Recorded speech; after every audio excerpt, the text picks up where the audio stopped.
O Natal sempre foi uma época difícil para mim. Nunca senti o calor da família se unindo ou a expectativa de abrir presentes. Eu nunca fui à missa da meia-noite ou experimentei a sensação de sentar no colo do Papai Noel para dizer-lhe o que gostaria de ganhar. Nunca ajudei minha mãe na preparação da ceia, nem saímos ou cantamos músicas natalinas na porta do vizinho. Mas o Natal não era difícil devido a essas carências essenciais durante as férias. Não, pelo contrário. É por causa das memórias que cercam essa celebração anual. A lembrança do que passei, daquilo que eu vi. Mas estou me adiantando. Aconteceu quando eu tinha 6 anos. Eu estava morando com minha mãe. Meu pai estava fora de cena. Ele era apenas um nome de ódio na língua da minha mãe. Eu nunca conheci o cara, e para ser sincero, nunca quis, porque eu gostaria de desenvolver um relacionamento com alguém que abandonou minha mãe e eu depois que eu nasci. Então éramos apenas nós dois, duas almas quietas tentando tirar o máximo de proveito de nossas vidas escassas. Morávamos em uma pequena casa aos arredores da cidade. Minha mãe trabalhava em 2 empregos e não podia pagar uma babá, por isso passei muito tempo sozinho em casa. Ela me fez jurar segredo de não contar a ninguém da escola porque tinha medo que os serviços sociais me levassem embora. Olhando para trás, eles provavelmente iriam mesmo se descobrissem. Mas eles nunca fizeram e passei muito tempo em um mundo de faz de contas. Eu precisava. Não tínhamos televisão nem rádio, por isso se eu quisesse fugir para algum lugar, tinha que ser na minha mente. Eu corria pela casa lutando contra alienígenas ou inimigos, atirando neles com armas imaginárias e revidando-os com espadas invisíveis. Eventualmente, o sol se punha e eu acabava dormindo na minha cama. Minha mãe chegava em casa por volta das 10, olhava para mim, me beijava na bochecha e voltava correndo para o outro emprego que mantinha ocupada até depois das 3 da manhã. Então você entende, ela não tinha muito tempo para mim. Ela não tinha tempo de nos presentear com uma árvore de Natal ou decorar a casa ou qualquer outra coisa. O Natal era apenas mais um dia para mim. Meu Deus, eu queria que fosse muito mais. Eu ficava com tanta inveja ao ouvir as crianças na escola falando sobre seus presentes, passeios de trenós que fizeram, a visita ao Papai Noel no shopping. Eu fiquei com fome por essas coisas. Eu os queria mais do que qualquer outra coisa. Eu queria brincar na neve e voltar correndo para dentro para tomar uma xícara de chocolate quente e ouvir Jingle Bell enquanto me aquecia junto ao fogo. Parecia tão festivo, tão mágico. Agora, não estou contando esses antigos dramas para que você tenha pena de mim. Eu não ligo mais para isso. Eu estou lhe dizendo isso para que você entenda porque eu fiz o que fiz. Sobre o motivo pela qual eu fui para a terra natalina. Mexi na minha cama e ouvi a mãe fechar a porta atrás dela. Minha bochecha ainda estava úmida pelo beijo dela e eu sabia que ela tinha acabado de sair para o 2º emprego. Esfreguei o sono dos meus olhos e enrolei-me nas cobertas. Estava frio, minha respiração saindo diante de mim. Mamãe não deve ter sido capaz de pagar a conta do aquecimento este mês. Enquanto eu tentava voltar a dormir, minha mente vagava. Faltava apenas alguns dias para o Natal e eu temia ouvir todo mundo na escola se gabar de seus presentes e todas as coisas legais que receberam. Enterrando debaixo de meus cobertores, comecei a me afastar. A casa estava silenciosa e escura. A porta do meu quarto aberta para revelar a árida sala de estar. Hey, garoto! A voz quebrou a serenidade como um martelo no vidro e meus olhos se abriram. Meu coração começou a acelerar no meu peito enquanto tentava determinar se eu tinha imaginado a voz ou não. Mamãe tinha acabado de sair. Eu deveria estar sozinho. Psst! Hey, garoto! Venha aqui! Eu me sentei respirando rápido. Eu não tinha imaginado isso desta vez. Era uma voz masculina, baixa e profunda, mas convidativa. Vinha da sala de estar. Está tudo bem, eu só quero falar com você um segundo. Engolindo seco, deslizei da minha cama e levantei na ponta dos pés até minha porta. Espiei na esquina tentando ver através da escuridão. Será que mamãe tinha trazido algum amigo e deixado ele aqui? Eu pensei em acender a luz, mas por algum motivo esse pensamento me assustou. E se eu não quisesse ver quem estava ali? E se não fosse um dos amigos da mamãe? Aqui, perto da lareira. Eu olhei para o espaço vazio e cinza na parede. Eu não vi ninguém. Eu estava uma bagunça de nervos trêmulos quando me arrastei para onde vinha a voz, mantendo total alerta ao redor. Parei em frente à lareira, coçando a cabeça. Assim é melhor. Estou aqui em cima. Eu pulei dando um passo para trás quando ouvi a voz ecoando pela chaminé. Quando me acomodei, minha mente começou a girar. Quem estava lá dentro? E como chegou lá? A única pessoa que eu conhecia que poderia descer pelas chaminés era o Papai Noel. Meu medo diminuiu. Eu me ajoelhei e levantei minha cabeça sob a lareira para olhar pela chaminé. Pendurado na escuridão, havia uma mão, longa e carbonizada. Ela ficou imóvel como se estivesse pendurada. Longos dedos pendiam como sinos silenciosos e a pele escura como fuligem. A mão estava presa a um pulso incrivelmente fino que desaparecia na escuridão. Ei, garoto! A mão disse de nenhum orifício visível. Eu apenas olhei para ela, de boca aberta. Que diabos era isso? Como a mão estava falando comigo? E o que estava fazendo na minha casa? Você é muito corajoso, não está fugindo, continuou a mão no ar. A maioria das crianças fogem ao me ver. Você não. Você é um cara durão, hein? Eu dei os ombros, ainda não tendo certeza de que estava acordado e ouvindo uma mão na minha chaminé. Bem, deixe-me ir direto ao ponto. Eu ouvi dizer que você gosta do Natal. Isso é verdade? Eu disse à mão que era verdade. Ainda imóvel, a mão continuou. Bem, isso é ótimo, porque eu tenho uma surpresa para você. Se você quiser, posso levá-lo para um lugar mágico chamado Terra Natalina. É a terra do Natal. Está sempre nevando como no Polo Norte. Além disso, também existe centenas de deslumbrantes árvores de Natal como você nunca viu. E tem luzes de Natal por todo o céu. Oh, são lindas. O Natal que você conhece é inspirado nessa terra natalina e está cheio de meninos e meninas como você. Não soa maravilhoso? Você gostaria de ver? Eu mexi na minha sala vazia, a curiosidade afastando o medo. Isso soava bem. Parecia exatamente como o que eu queria. Por mais estranha que a oferta fosse, por uma circunstância bizarra que eu me encontrava, senti-me puxado a cumprir essa minha necessidade. Era uma chatice na minha cabeça, um sussurro atrás da voz que eu ouvia. Mordi meu lábio e pensei na minha mãe. Ela não estaria em casa por algumas horas. Ela não precisava saber. A mão balançou suavemente.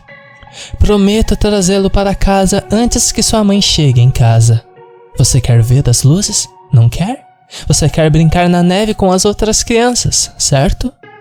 Claro que sim, e honestamente estava tão desesperado para experimentar o Natal que não demorou muito para que ele me convencesse. Eu disse à mão que iria, prometendo me trazer de volta para casa antes das 3. Ele prometeu. Sorrindo hesitantemente, estendi a mão e agarrei a mão para que agora estava abrindo os dedos.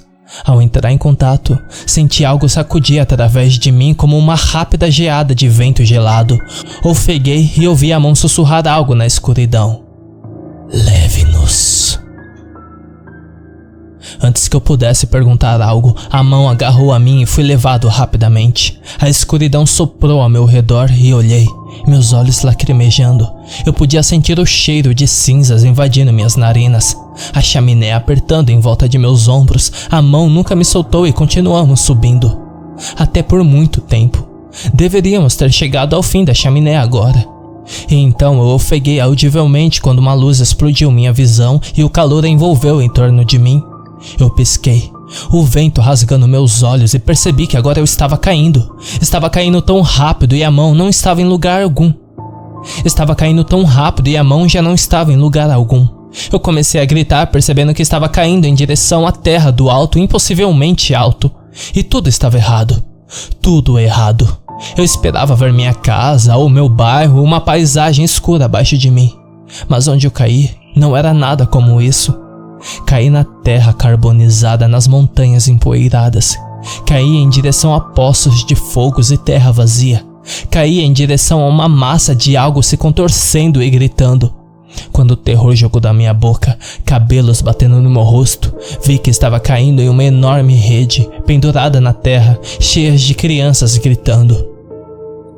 Quando registrei o que era, só tive um segundo para proteger minha cabeça antes de bater neles. Minha respiração estava esmagada pelos pulmões e senti alguns ossos quebrando abaixo de mim quando acertei outras crianças.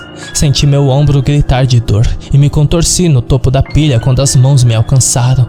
Tentaram me puxar para baixo, tentaram me tirar de cima deles. Rostos me encaravam, aterrorizados, rostos manchados de lágrimas. Confusão e terror caíram junto em minha mente jovem como dois trens no mesmo trilho. Não sabia onde eu estava, nem o que estava acontecendo, muito menos onde eu acabei de cair. Eu chutei as mãos me agarrando, frenético por estar livre de seu toque. Havia centenas de crianças abaixo de mim, a maioria delas esmagadas e mortas pelo peso das pessoas acima. Eu rolei e pressionei meu rosto contra a malha, olhando para baixo de nós. Sangue escorria do fundo da rede e eu podia ouvir o lento som de ossos quebrando no ar. E então a rede começou a se mover. Agarrei-me e coloquei-me de pé com o rosto pressionado contra as fibras, desesperado para ver onde eu estava. A visão que me esperava ainda me assombra até hoje. Estávamos pendurados sobre uma vasta planície de terra vermelha. O sopé rolou abaixo de nós, vazio da floresta ou folhagem. Formações rochosas se projetavam a partir de cortes na sujeira, como infecções emergentes, ângulos agudos e superfícies perigosas. As cinzas choveram de um céu vermelho, uma cortina constantemente de flocos intermináveis. Até parecia neve. Andando pelas extensas planícies, havia dezenas de humanos imponentes, nus e sem sexo. Eles flutuavam centenas de pés no ar, todos silenciosos com olhos que pareciam vidrados como se estivessem dormindo. Eles eram rítmicos em seus movimentos, em ordem aos seus passos. Eles trabalhavam junto, igualmente por todo o horizonte, derrubando as redes e esvaziando as pilhas colossais. Dezenas e dezenas de montanhas humanas se espalhavam por este mundo horrível, montes sangrentos que gritavam e uivavam ao vento. Eu assisti com um horror devastador as crianças serem esvaziadas nas redes e caírem pelas pilhas, ainda lutando para fugir. Mesmo assim, um dos enormes humanos avançaria e os chutariam para trás, matando-os no processo.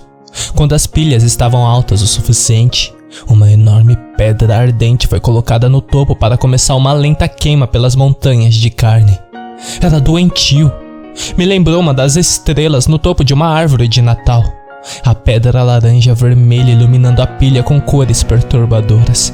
Enquanto queimava os corpos, uma espessa fumaça negra flutuou do monte e subiu. E subiu até o céu. Meus olhos vermelhos seguiam as dezenas de plumas de fumaça em direção ao céu, e pela segunda vez, minha respiração foi roubada dos meus pulmões. Estendendo-se através do céu, do horizonte a horizonte, havia um corpo humano absolutamente titânico. Estava nu, como os de baixo, mas sua pele era pálida, quase branca. Seu torso sem pelos aparecia dentro e fora da fumaça negra e das nuvens, picando para nós de uma altura impossível. Sua cabeça estava careca e seus olhos do tamanho da lua estavam fechados e imóveis. Sua boca era uma longa linha no rosto, uma vala pastosa de tamanho avassalador. E isso pairava acima de nós, silencioso e quieto. Ao redor do corpo colossal estava o resto de uma galáxia destruída. Planetas e estrelas semi-iluminados pairavam miseravelmente nos céus vermelhões. Mundos inteiros rachavam e desmoronavam pelo sistema solar como cometas em chama. E foi aí que eu notei algo. Notei que o gigante corpo imóvel no céu estava absorvendo toda a fumaça e a morte através de suas narinas, como buracos negros sugando toda a matéria. E quanto mais isso inspirava, mais começava a ganhar cor. Eles estavam tentando acordar essa coisa de volta, revivê-la de qualquer estado que aquilo estava. Antes que eu pudesse digerir tudo isso, nossa rede caiu e eu estava caindo mais uma vez. Ouvi minha voz se juntar dos outros, gritando eu e Vando. Estávamos sendo esvaziados em uma pilha de crianças. Eu bati na massa contorcida com um baque e me senti deslizar e dar cambalhotas nela. Mãos arranharam-me enquanto caía, rolando-me para mais baixo, até que finalmente estava na base da montanha de carne. O chão tremeu quando um dos humanos maciços e sem sexo se aproximou carregando uma pedra em chamas. Eu e 3 outras crianças começamos a correr, afastando-nos da pilha o mais rápido que podíamos. Não sabíamos para onde, mas ao longe eu vi pináculos. Eu vou em direção a eles. O gigante segurando a pedra nos chutou e 2 dos meus companheiros foram destruídos instantaneamente. Lágrimas escorriam do meu rosto. Eu corri. Eu podia ouvir rugido atrás de mim, um grande berro de fúria por minha fuga. Eu não parei. Não me importei em não poder respirar. Não notei o ardor da minha garganta enquanto inalava cinzas e fuligem. O chão tremia e o fogo ardia e o inferno estava todo ao meu redor. Os pináculos formaram uma definição e eu percebi enquanto corria mais perto que eram chaminés, brotando da terra como túneis quebrados. Centenas e centenas de chaminés, de todas as formas e tamanhos. Juntos, eles formaram um campo de pedra de tijolo que estendia por acres e acres. Redes pairavam acima deles da altura de arranha-céus. Ao me aproximar das chaminés, notei que as crianças eram disparadas como bala pelas chaminés apenas para cair nas redes que as esperavam. Não tive tempo de sentir pena deles quando cheguei à beira das chaminés. Eu não sabia o que estava fazendo. Não tinha um plano, só precisava escapar desse pesadelo. Lágrimas rolando pelo meu rosto, subi na chaminé mais curta que podia encontrar.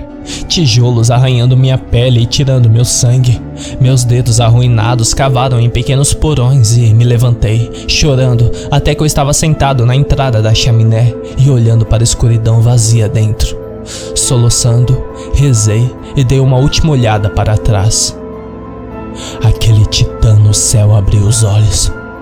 De repente, o vento passou pelo meu rosto e fiquei ensurdecido por um grande rugido que abalou os céus.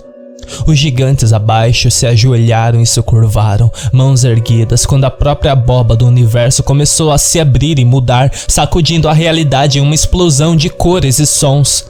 Agarrando a parte superior da chaminé, gritando no vendável, rolei para a frente nas garras abertas da escuridão. Quando finalmente acordei, estava deitado no meio da estrada, cercado por policiais, paramédicos e uma multidão muito preocupada. Luzes vermelhas brilhavam na minha visão embaçada e eu pisquei, de volta em preto. Perguntas caíram sobre mim, vozes preocupadas que se misturaram para formar um rugido de barulho. Olhei para mim mesmo e vi que estava coberto de sangue e cinzas. Minhas roupas penduradas no meu corpo em pedaços queimados. Lutei contra os paramédicos tentando enfiar máscara de oxigênio no meu rosto e gritei por minha mãe. Medo e horror me consumindo ainda. Apaguei logo depois. Acordei alguns dias depois. Fui libertado quando me disseram o que havia acontecido. De acordo com as pessoas que me encontraram, apenas do nada, de repente, eu apareci no meio de uma estrada. Uma estrada a 8 estados da minha casa. Foi um milagre que ninguém me atropelou com o carro. Minha mãe me levou para casa e por anos não fez perguntas. Ela sabia que algo horrível tinha acontecido comigo. Eu acho que ela sempre suspeitou que alguém tinha vindo, me pegou da minha cama e me jogou na estrada. Eu deixei de acreditar nisso. Bastava eu raciocinar a linha do tempo contraditória. Eu nunca me recuperei completamente daquela noite. Como eu poderia? Eu testemunhei algo que nenhum homem deveria possuir na memória. Eu vi algo que desafiava tudo. Para onde eu fui levado? Onde é aqui? Qual é a realidade que eu vivo? Seria um futuro distante ou algum tipo de plano existencial alternativo? E exatamente o que era aquela coisa no céu? E onde aquilo estava agora?